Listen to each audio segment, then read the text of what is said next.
나이다. 아멘. 우리는 이번 주에 참 슬픈 뉴스를 하나 접하게 되었습니다. 우리 관악구에 탈북 주민이 살고 있었는데 아직 사인은 정확히 판명되지 않았습니다만은 아사로 죽은 것이 아닌가, 죽은 지 2달이나 된 후에야 발견이 되었습니다. 북한의 가난과 굶주림이 싫어서 풍요로운 땅 남한으로 탈출을 했는데 한국에 와서 굶어 죽었습니다. 저는 그 뉴스를 접하면서 참 죄송했고 또 마음이 아팠습니다. 교회가 이렇게 많은데 왜 우리가 돌보지 못했을까 하는 생각을 하게 되었고, 좀 더 우리가 구체적으로 그리스도의 사랑을 실천할 수 있는 방법들을 찾아야 되겠다 하는 생각을 해보게 됩니다. 교회 앞장서서 일하시는 분들은 이러한 것들을 볼 때마다 기도거리로 삼으시고 우리 교회가 어떤 일을 해야 되면 좋겠는가, 이런 것들을 함께 고민하고 또 함께 사랑을 실천할 수 있는 그런 은혜가 있게 되기를 바랍니다. 지금은 우리가 세수할 때 쓰는 세정의 종류가 참 많아가지고 비누를 안 씁니다만은 90년대 중반까지만 해도 비누들이 참 많았습니다. 그때 나온 비누 중에 하나가 이제 인삼 비누, 살구 비누, 오이 비누, 이게 다 90년대, 95년, 6년도 이 정도에 출시한 고급 비누들이었습니다. 어떤 약초와 또 채소와 과일 이런 재료를 총동원해가지고 고급 비누를 지향하면서 나온 것이죠. 그때 때 맞춰서 나왔던 비누 중에 하나가 있는데 알뜨랑이라고 하는 비누가 있었습니다. 웃으시는 분들은 써보신 분들일 겁니다. 아마 알뜨랑이라고 하는 비누를 기억하시는 분들이 꽤 많을 것입니다. 며칠을 써도 처음 본 그 모습이고, 온 가족이 써도 변함없는 그 모습이고, 심지어 마구머리를 감아도 똑같은 그 모습, 이런 기치를 들고 나온 것이 알뜨랑 비누입니다. 이 비누를 구입한 소비자들은 믿을 수 없는 성능에 감탄을 했다고 이야기하죠. 목회를 하면서 이런 알뜨랑 같은 성도를 만날 때가 있습니다. 언제나 똑같은 모습으로 신앙생활을 하시는 분들을 말하는 것이죠. 늘 한결같은 모습으로 같은 자리에서 예배를 드리고 봉사를 하고 또 각종 제자훈련이나 성경 공부에 또 각종 기도회의에 적극적으로 참여하는 분들, 이분들은 분명 교회의 알뜰한 같은 분들이고 교회의 보물들입니다. 무엇보다도 그들의 겸손한 자세를 통해서 오히려 제가 많이 배울 때가 있습니다. 변하지 않는 신앙인의 자세를 가진 분들은 믿음으로 큰 산을 넘고 하나님의 크다란 비전을 간구합니다. 돌봄이 필요한 이웃을 위해서도 아낌없이 자신을 내어주기도 합니다. 해마다 주일학교의 여름 사역에도 보면 알뜰한 같은 성도들이 얼마나 수고를 많이 하시는지 모릅니다. 휴가를 내어서 1년에 한 번밖에 없는 여름 휴가를 아이들을 위해서 씁니다. 그리고 그 수고를 아끼지 아니하고 아이들을 가르치고 또 이 뜨거운 여름의 불 앞에서 아이들을 밥을 해주기 위해 수고를 하는 그 모습들, 얼마나 감사한지 모릅니다. 우리 모두가 알뜰랑 같은 성도가 되어서 하나님 앞에 온전하게 쓰임받는 은혜가 있기를 원합니다. 경건주의자 진센돌프가 말한 대로 은혜를 받은 죄인보다 더 거룩한 사람은 없습니다. 저와 여러분은 은혜를 받은 죄인으로 거룩한 사람이 되었습니다. 우리는 이것을 성도라고 이야기하죠. 성도. 우린 지난주에 온전한 성도에 대한 이야기를 같이 나누었습니다. 우리가 성도가 된 것은 예수 그리스도를 믿음으로 거룩하신 하나님과 연결되었기 때문입니다. 성도는 예수 그리스도 안에서 거룩하신 하나님의 자녀로 구별된 사람입니다. 성도는 거룩하신 하나님의 생명을 누리도록 구별된 사람입니다. 성도는 거룩하신 하나님의 영광을 위해 쓰임받도록 구별된 사람입니다. 온전한 성도는 일단 예수 그리스도의 복음을 듣고 하나님의 은혜를 깨닫고 열매를 맺는 성도입니다. 온전한 성도는 열매를 맺어야 합니다. 특히 사랑의 열매를 맺어야 됩니다. 그리고 온전한 성도는 계속 자라가야 합니다. 예수 그리스도의 사랑이 그리고 생명이 약동하고 나를 통하여서 계속 흘러가는 성도가 온전한 성도인 것이죠. 온전한 성도가 되기 위해서는 어떻게 해야 되는가? 일단 먼저 성도가 되어야 한다라고 말씀을 드렸습니다. 너무나 당연한 이야기죠. 그러나 당연한 이야기임에도 불구하고 우리가 성도답지 못할 때가 너무나 많다는 것이죠. 바울은 이것을 전에와 이제라는 표현으로 설명을 했습니다. 성도는 성도가 되기 전과 성도가 된 후에 변화가 있어야 한다는 이야기죠. 여러분에게 그런 변화가 있습니까? 하나님께서 전에 이러이러한 사람을 지금은 이제는 이러이러한 사람으로 변화시켜 놓으셨습니다. 즉 하나님께서 예수 그리스도를 통하여 변화시켜 주신 사람이 바로 성도입니다. 21절에서 이야기한 것처럼 전에는 악한 행실로 멀리 떠나 마음으로 하나님과 원수가 되었던 우리를 이제는 예수 그리스도의 십자가 은혜로 보혈로 하나님과 화해하게 하셨습니다. 인간이 하나님과 원수가 된 것은 다 죄 때문입니다.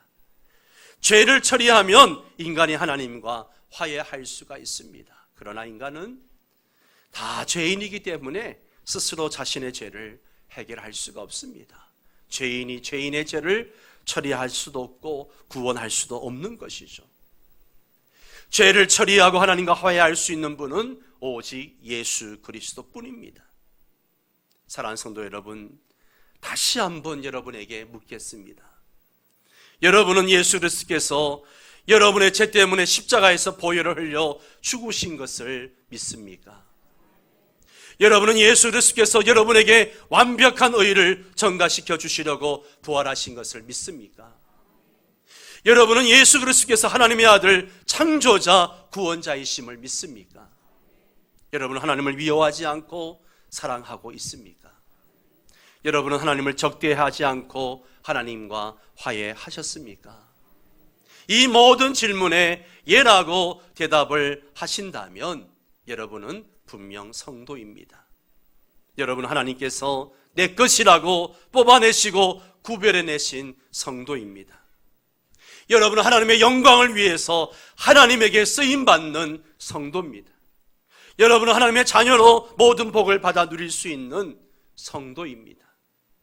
여러분은 예수님께서 약속하신 풍성한 생명을 누릴 수 있는 성도입니다. 여러분은 예수님의 생명이 약동하고 흘러갈 수 있는 생명의 통로, 예수님의 복을 누리고 흘려보낼 수 있는 복의 통로입니다. 여러분은 성도입니다. 성도의 신분과 특권과 특혜를 누릴 수 있는 성도입니다. 여러분이 성도의 신분에 걸맞는 특권과 특혜를 실제로 누리고 계속 더 누리려면 어떻게 하면 될까요? 우리는 이렇게 생각하면 안 됩니다. 나는 성도가 되었으니 다 되었다. 나는 천국 갈 수 있으니까 이제 다 되었다. 하나님의 자녀가 되었으니 이제는 끝났다. 이것은요, 성도다운 생각이 아닙니다. 성도가 되고 난 다음에 성도는 계속 자라가야 합니다. 계속 발전해야 됩니다. 전진해야 됩니다. 날마다 새로워지고 날마다 발전하고 날마다 성숙하고 날마다 전진해야 합니다. 성도는 온전한 성도로 자라가야 합니다. 바울은 1장 6절에서 열매를 맺어 자라는 도다 라고 했습니다. 1장 10절에서 하나님을 아는 것에 자라야 한다 라고 말했습니다. 성도는 앞서 말씀드린 대로 온전한 성도로 계속해서 자라가야 됩니다. 어디까지요? 그리스도의 장성한 분량까지 자라가야 됩니다. 그러기 위해서 깨닫는 지혜가 있어야 됩니다. 모든 신령한 지혜와 총명에 하나님의 뜻을 아는 것으로 채우도록 자라야 합니다. 합당한 생활이 있어야 됩니다. 주께 합당하게 행하여 범사에 기쁘시게 하고 모든 선한 일에 열매를 맺도록 자라야 합니다. 꾸준한 성장이 있어야 됩니다. 하나님을 인격적으로 체험적으로 점점 더 아는 것에 꾸준히 계속해서 자라야 합니다. 풍부한 능력이 있어야 됩니다. 주님의 영광의 힘을 따라서 모든 능력으로 능하게 되도록 자라가야 합니다. 기쁨의 인내가 있어야 됩니다. 기쁨으로 모든 견딤과 오래 참음에 이르도록 자라야 합니다. 유산에 감사해야 됩니다. 우리가 빛 가운데서 성도의 기업의 몫을 얻도록 해주시는 하나님께 늘 감사하도록 자라야 합니다. 사도 바울은 이 12절에서 이런 온전한 성도를 뭐라고 표현했는가 하면 거룩하고 흠이 없고 책망할 것이 없는 자라, 그렇게 규정을 했습니다. 거룩하고 흠이 없고 책망할 것이 없는 자. 여러분, 거룩하고 흠이 없고 책망할 것이 없는 상태가 칭의의 상태일까요? 성화의 상태일까요? 이것이 칭의의 상태라면 우리가 예수님을 믿는 순간 이미 거룩하고 흠없고 책망할 것이 없는 상태가 된 것입니다.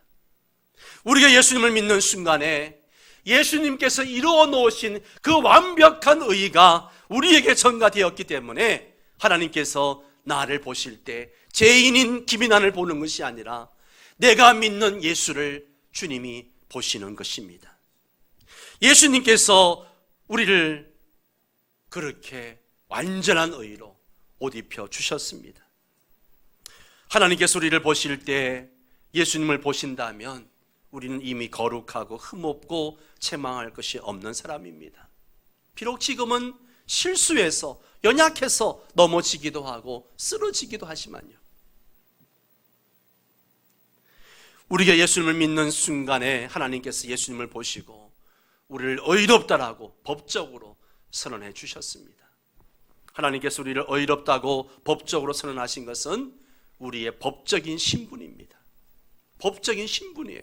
우린 법적으로 하나님 앞에서 의로운 사람이에요. 아까도 말씀드린 것처럼 이번 주에도 우리는 여전히 죄악 가운데 살아가고 연약해서 죄를 짓고 살았습니다. 그러나 우리의 신분에는 변함이 없습니다. 우리는 신분상 이미 거룩하고 흠없고 책망할 것이 없는 성도입니다. 그러나 우리는 여기서 멈춰서는 안 됩니다. 우리는 하나님께서 법적으로 의롭다고 선언하신 신분대로 의롭게 살아야 합니다. 이게 뭐예요? 신학 용어로 성화입니다. 성화 과정을 살아야 됩니다. 우리는 예수 그리스도께서 우리에게 넘겨주신 거룩하고 흠없고 책망할 것이 없는 신분에 걸맞게 계속 의롭게 살아가야 합니다. 이것이 바로 온전한 성도의 삶인 것이죠.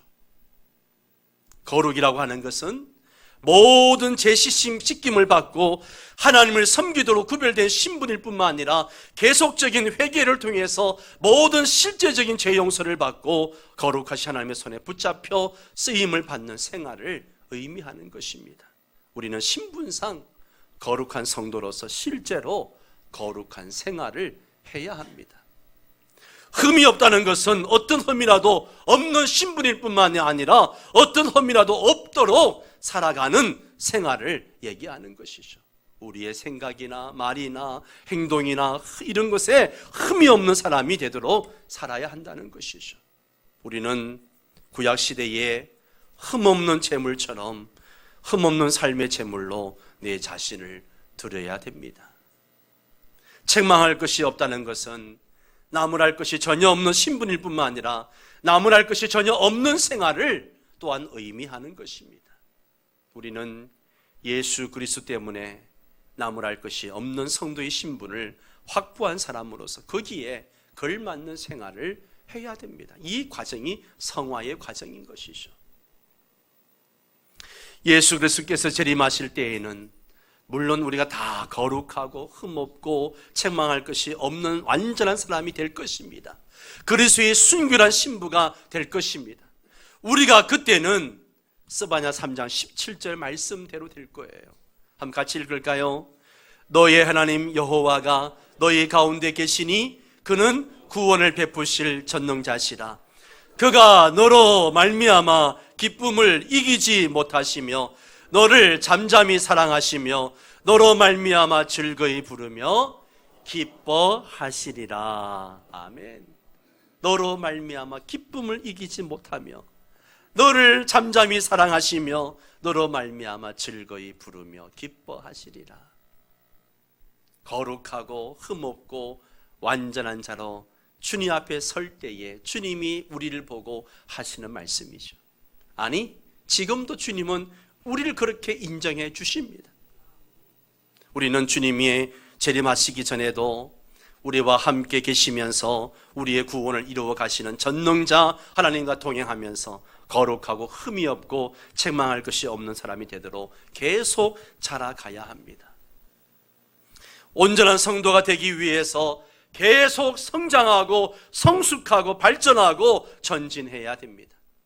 온전한 성도로 자라가야 예수님께서 약속하신 풍성한 그 생명을 누릴 수가 있는 것이죠. 온전한 성도로 자라가야 예수의 생명이 약동하고 흘러가는 생명의 통로가 될 수 있습니다. 그러면 우리가 어떻게 하면 온전한 성도로, 성숙한 성도로 그렇게 살아갈 수 있을까요? 그렇게 발전할 수 있을까요? 자, 23절 말씀 보십시오. 같이 읽습니다. 만일 너희가 믿음에 거하고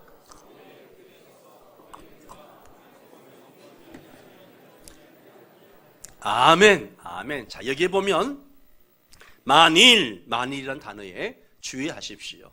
만일 너희가 믿음에 거하고, 온전한 신앙은 조건이 있습니다.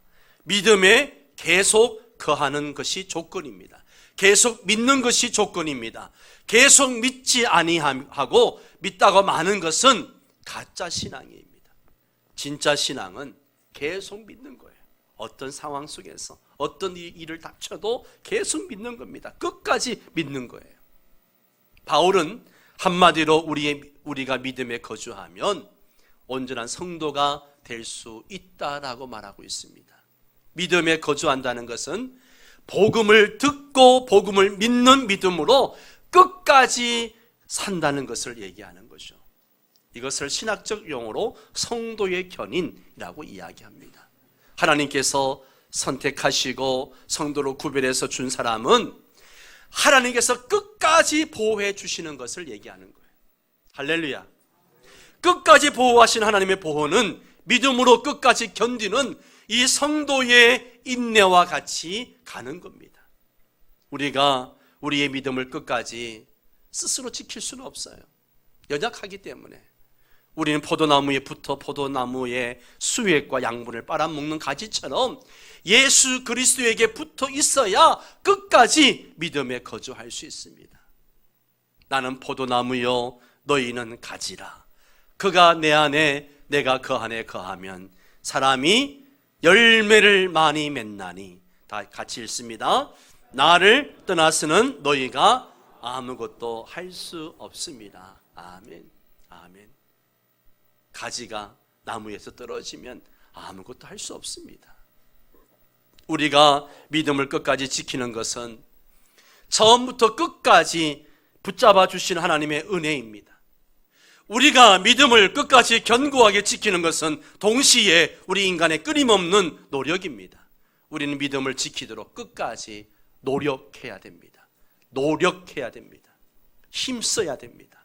그냥 저절로 되는 게 아니에요.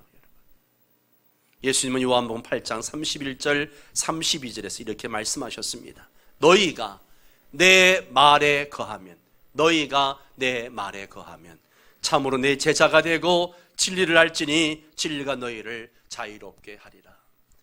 요한복음 15장 7절 8절에서도 말씀하십니다.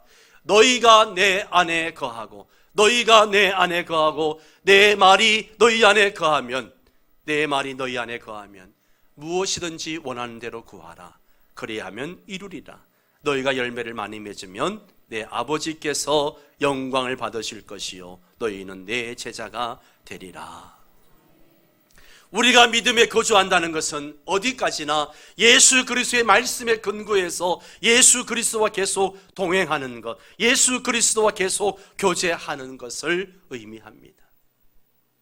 바울 사도가 믿음에 거주하러 간 것은요, 그 당시 골로새 교회의 상황과 아주 밀접한 연관이 있습니다.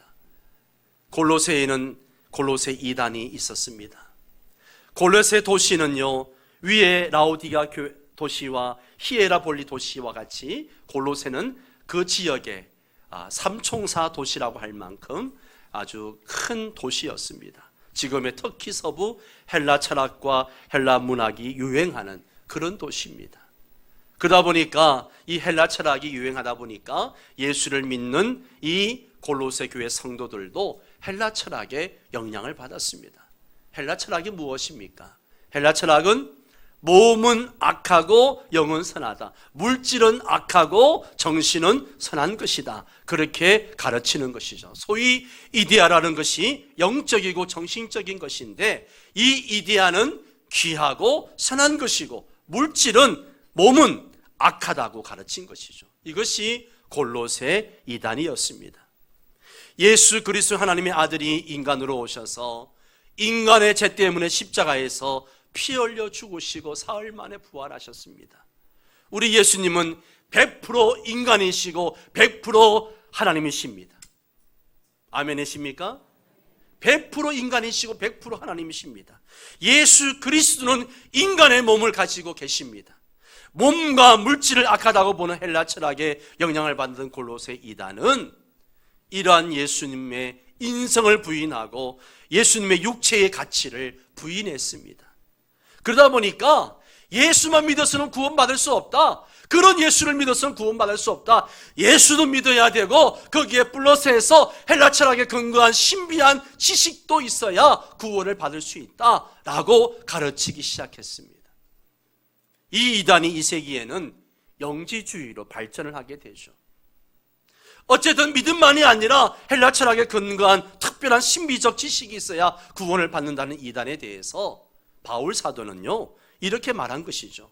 절대 아니다. 예수 그리스도를 믿는 믿음으로 구원을 받는다. 예수 그리스도는 하나님의 아들이시다. 예수 그리스도는 창조자이시고 창조의 근본이시다.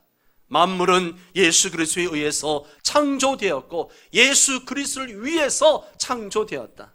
예수 그리스도는 만물의 어뜸이시다. 예수 그리스도는 십자가에서 보혈을 흘려 우리의 죄를 용서해 주셨다. 예수 그리스도는 우리의 구원자이시다. 예수 그리스도는 완전한 하나님, 완전한 창조자, 완전한 구원자이시다. 예수 그리스도는 만물의 어뜸이시고 교회의 머리이시다. 예수 그리스도만이 구원이시다. 예수 그리스도는 구원자로 충분하시다.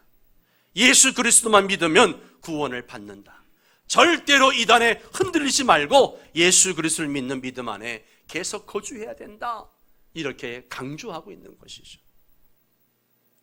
바울 사도는 예수 그리스도를 믿는 믿음에 계속 거주하면 온전한 성도로 자란다라고 하면서 믿음에 거주하는 것을 세 가지로 지적을 하고 있습니다.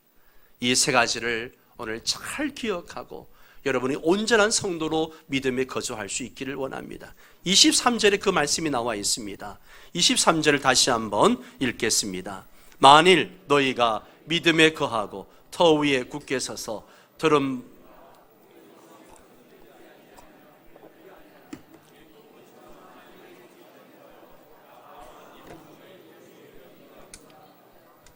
자, 그 세 가지가 무엇인가? 첫 번째는 터 위에 세워져야 한다. 두 번째는 굳게 서야 한다. 세 번째는 복음의 소망에서 흔들리지 말아야 된다. 온전한 성도가 되기 위해서 첫 번째는 터 위에 세워져야 합니다. 이 터가 뭡니까? 예수 그리스도입니다. 여러분, 우리의 믿음의 터는요, 예수 그리스도입니다. 우리의 믿음은 예수 그리스도 터 위에 세워져야 됩니다. 다른 터는 없습니다. 앞서 말씀드린 대로 예수 그리스도는 우리의 유일한 구원자, 충분한 구원자이십니다. 다른 것이 더 필요한 것은 아닙니다. 예수님을 믿기만 하면 하나님의 은혜로 하나님과 화해가 되어지고 천국의 특권과 특혜를 다 받아 누릴 수 있습니다. 예수 그리스도란 터를 포기하면 우리의 신앙과 인생의 모든 건물이 다 무너지는 것이죠. 우리는 예수 그리스도라는 터 위에 신앙의 건물을 계속 세워 나가야 됩니다. 아멘입니까? 여러분, 온전한 성도가 되기 위해서 터 위에, 예수 그리스도의 터 위에 세워져야 됩니다. 두 번째는 온전한 성도가 되기 위해서는 견고해져야 됩니다. 견고해져야 돼요. 바울 사도는 2장 6절 7절에서 이렇게 말합니다. 너희가 그리스도 예수를 주로 받았으니 그 안에서 행하되 그 안에 뿌리를 박으며 세움을 받아 교훈을 받은 대로 믿음에 굳게 서서 감사함을 넘치게 하라. 바울은 예수 그리스도의 터 위에 세워진 튼튼한 건물처럼 견고해져야 한다라고 말하고 있습니다. 이어서 2장 8절에서도 보십시오. 누가 철학과 헛된 속임수로, 여기 말하는 철학은 헬라 철학을 얘기하는 거예요. 누가 철학과 헛된 속임수로 너희를 사로잡을까 주의하라 라고 경고했습니다. 헬라 철학에 입각한 골로새 이단에 쏙지 말라는 겁니다. 신앙이 견고하다는 것은 이단에 넘어가지 않는다는 것입니다. 누가 성경과 다른 말 할 때 그것이 이단이든 세속주의든 세상의 학문이든 아니면 유행하는 사상이든 그러한 것에 넘어가지 말라는 겁니다. 온전한 성도가 되기 위해서는 세 번째, 복음의 소망에서 흔들려서는 안 된다는 겁니다. 흔들리지 말라는 거예요. 우리가 예수 그리스도를 믿어 성도가 되는 순간 우리를 위해 하늘에 쌓아둔 소망이 있다는 것을 기억해야 됩니다. 우리는 천국을 유산으로 받을 자들입니다. 아멘입니까? 이 소망을 기억해야 돼요. 이것은 성도가 유산으로 받을 천국의 몫입니다. 어느 누구도 이것을 빼앗아갈 수가 없습니다. 바울은 복음의 소망을 로마서 8장 18절에서 이렇게 말하죠. 생각하건대 현재의 고난, 인생을 살면서 당하는 수많은 고난들, 현재의 고난은 장차 우리에게 나타날 영광과 좋게 비교할 수 없다. 장차 우리에게 나타날 영광이 무엇입니까? 주님이 땅에 오실 때에 우리가 주님과 함께 누리게 될 천국을 의미하는 것입니다.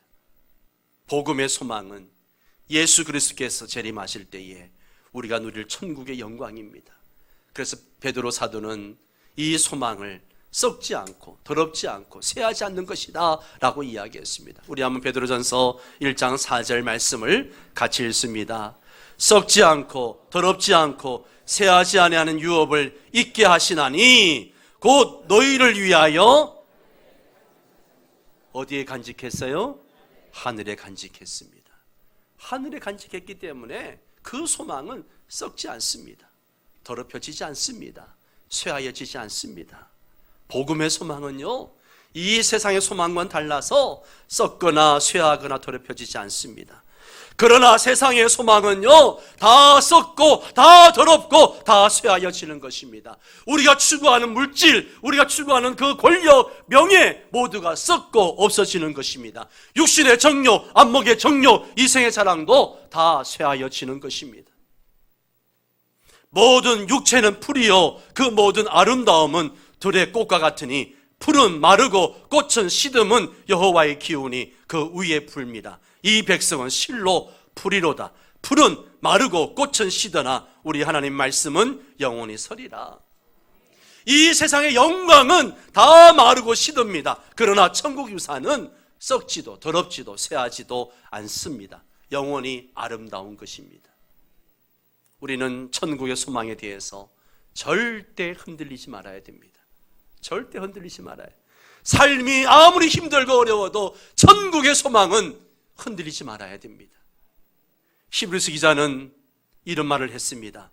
우리가 시작할 때에, 예수를 믿기 시작할 때에 확신한 것을 끝까지 견고히 잡고 있으면 그리스도와 함께 참여한 자가 되리라.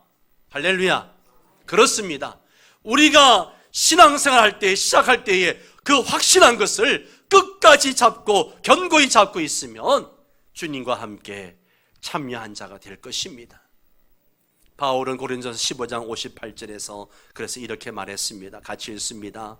내 사랑하는 형제들아, 견실하며 흔들리지 말고 항상 주의 일에 더욱 힘쓰는 자들이 되라. 이는 너희 수고가 주 안에서 헛되지 않은 줄 알미라. 아멘, 아멘. 온전한 성도는 신앙이 견고한 성도가 온전한 성도입니다. 예수 그리스도의 터 위에 견고하게 세워져서 복음의 소망에 흔들리지 않는 성도입니다. 견고한 성도가 너무너무 귀한 시대입니다. 목회를 하면서 흔들리는 성도들을 참 많이 봅니다. 학생들은 선생들이나 교수들의 잘못된 강의를 듣고 신앙의 회의를 갖고 교회를 떠나는 사람들 봅니다. 직장에서 회식하러 갔다가 흔들립니다. 몸이 아파도 흔들립니다. 기도 응답이 늦어져도 흔들립니다. 하나님의 말씀이 당장 현실 속에서 이루어지지 않아도 흔들립니다. 교회 안에 친구가 없으면 재미없다고 흔들립니다. 누구에게 상처를 받았다고 흔들립니다. 흔들리다가 낙심하고 실망해서 교회를 떠납니다. 여러분, 사사시대를 보십시오. 사사시대 사람들이 하나님을 체험하지 못하고 하나님을 떠나서 악을 행할 때에 어떻게 되었습니까? 사사기 2장 15절 말씀 같이 읽습니다. 그들이 어디로 가든지 여호와께서 그들에게 재앙을 내리시니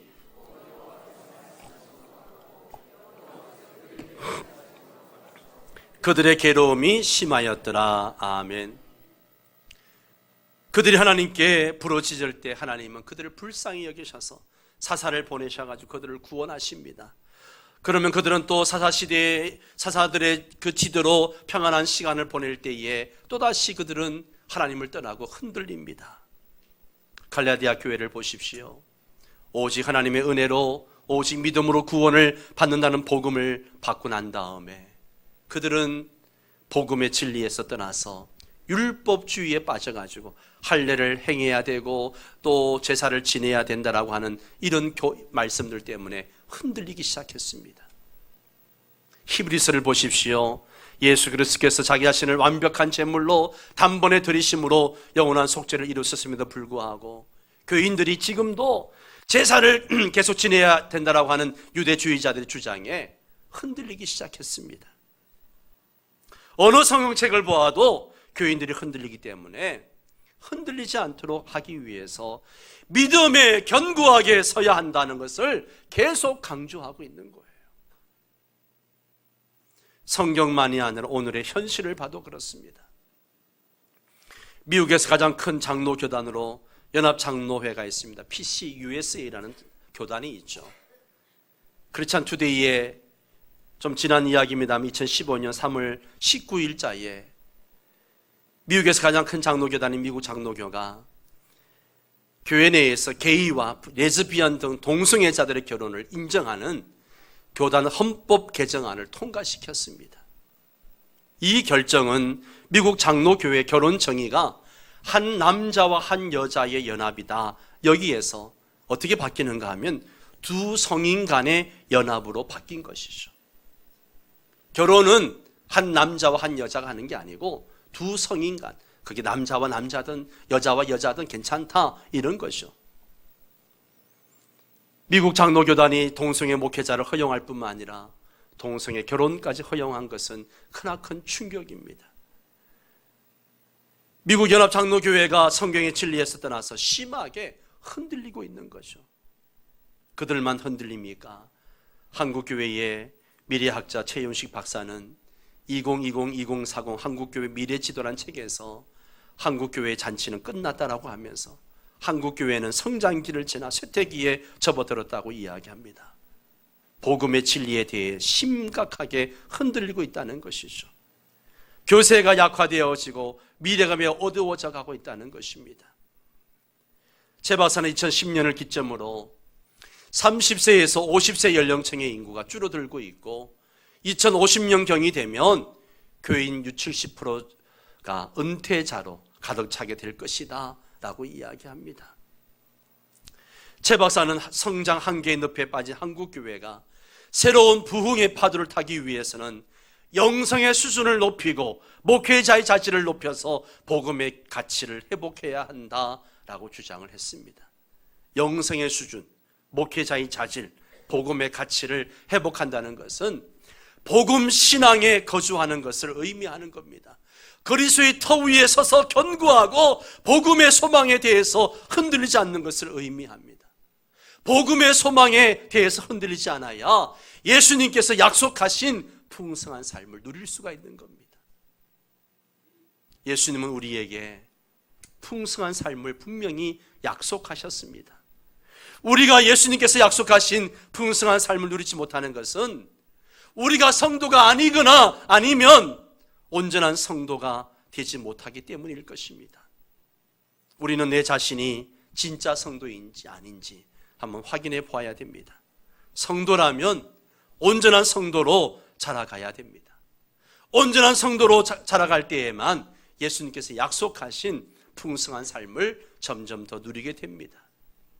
온전한 성도는 예수 그리스도 안에서 하나님과 접속되어서 예수 그리스도의 생명이 그 속에 약동하고 주변으로 흘러가는 성도죠.